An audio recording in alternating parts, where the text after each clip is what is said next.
All right. We are Carrie Catherine, Veda, Emily, and Madeline, and we are doing choice theory.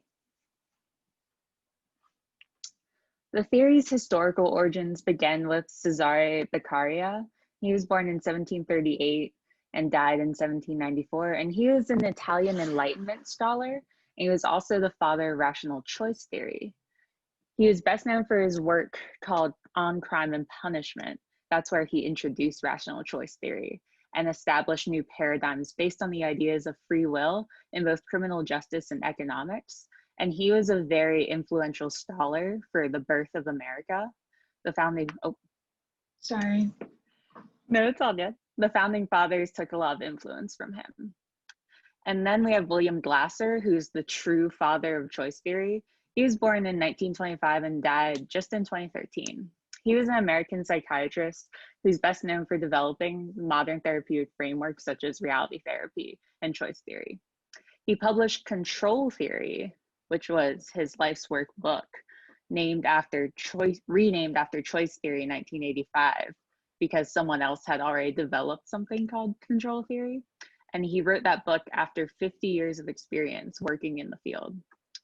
Today, choice theory and reality therapy are both used in mental health treatment and educational settings. Some of the key concepts of choice theory are the 5 genetically driven needs, which are survival, love, belonging, freedom, and power. And then there are 4 behaviors, which are acting, thinking, feeling, and physiology. There's also the concept of the quality world in choice theory, which is an individual's unique archetype of a perfect world, or is something what you imagine your ideal world would look like. And then there's also the comparing place, and that's where the individual compares their perception of reality to the ideals of their quality world. And the subconscious self wants to guide the individual towards the quality world through their behaviors. And Glasser theorized that the conflict between the comparing place and the quality world and the behavioral difference is the driving force of choice theory. And then there are the 10 axioms of choice. These kind of go along with the key concepts. The only person whose behavior we can control is our own. All we can give another person is information. All long-lasting psychological problems are relationship problems. The problem relationship is always part of our present life. What happened in the past has everything to do with what we are today, but we can only satisfy our basic needs right now and plan to continue satisfying them in the future. We can only satisfy our needs by satisfying the pictures in our quality world. All we do is behave. All behavior is total behavior and is made up of 4 components: the acting, thinking, feeling, and physiology. All total behavior is chosen, but we only have direct control over the acting and thinking components. We can only control our feelings and physiology indirectly through how we choose to act and think. And finally, all total behavior is designated by verbs and named by the part that is most recognizable. So how choice theory creates change? First off, it helps social workers understand their client's thought process. It helps them get more information from their clients and analyze them more effectively as far as what needs to be done for them. And it allows clients to become more aware of what is going on, and it helps them to better understand their own thought process.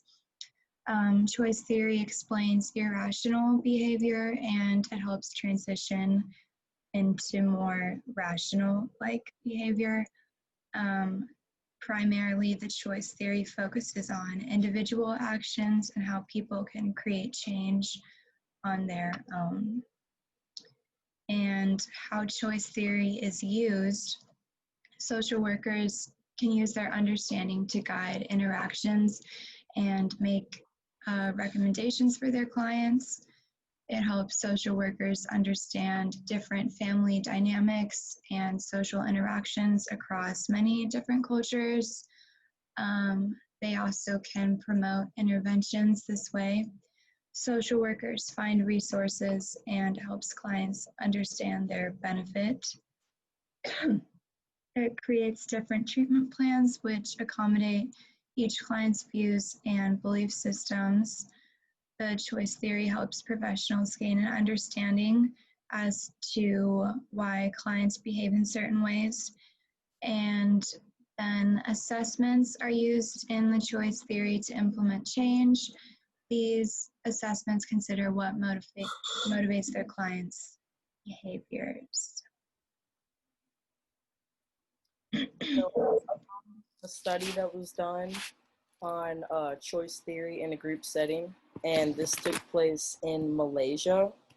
And Malaysia, if people do not know, it's a very diverse land in many different ways. It's got a bunch of different types of people and ethnicities, and within those people, they have, a bunch of different religious beliefs. They speak different languages and dialects, and it's just a very diverse land.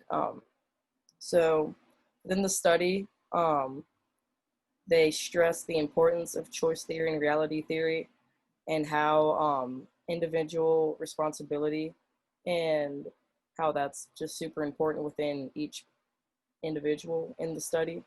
And it teaches the value one has in the decisions they make and just personal responsibility. So choice theory and reality therapy are the most effective in group therapy when everybody within that group is comfortable with each other and they have mutual expectations that everybody's aware of. The counselor and the source use the WDEP strategy, which stands for wants, doings, evaluation, and planning. And this is for each client to clarify what they want, what they are going to achieve from that want, evaluate and assess their actions, and then develop a plan to change their behavior and get their desired results. So within the study, the purpose was to measure the effectiveness of the choice theory and reality therapy approach in group counseling, and to see if those things can increase the self-concepts of students with family issues that are going on. And there were 18 students who were chosen, and they all took a pre-test questionnaire, and that indicated that they all had low self-concepts about themselves, and they all also had family problems. And then these students were randomly divided into 2 different groups, and then half received no treatment, and then the other 9 underwent 8 group counseling sessions at 90 minutes per session. And then the result of that study is that all subjects who received the treatment experienced a significant increase in self-concept despite their family issues, which was the goal of it. And then the sessions allowed the students to decide what choices they want to make for themselves and allow them to recognize the responsibility that they should take for their own actions. Some potential ethical or practice concerns when using choice theory. So Glasser, who is like the father of choice theory, does not support mental illness, and he states in his book that he believes that a person chooses these behaviors due to an overproductive creative system, does not have an illness or condition. He also doesn't really believe in medicine. So it's unethical to ignore a client's diagnosis or symptoms and instead blame the choices they have made. So if you are using choice theory or reality therapy and your client tells you that they have depression, you should believe them and not be like, well, it's because the choices you have made that led you to this. A healthy therapist-client relationship is vital in conducting reality therapy and when using choice theory. So the therapist needs to create strong boundaries, create a rapport, and use empathy when in sessions with the client. If the therapist isn't able to do these things, then the session is unproductive, harmful, and unethical.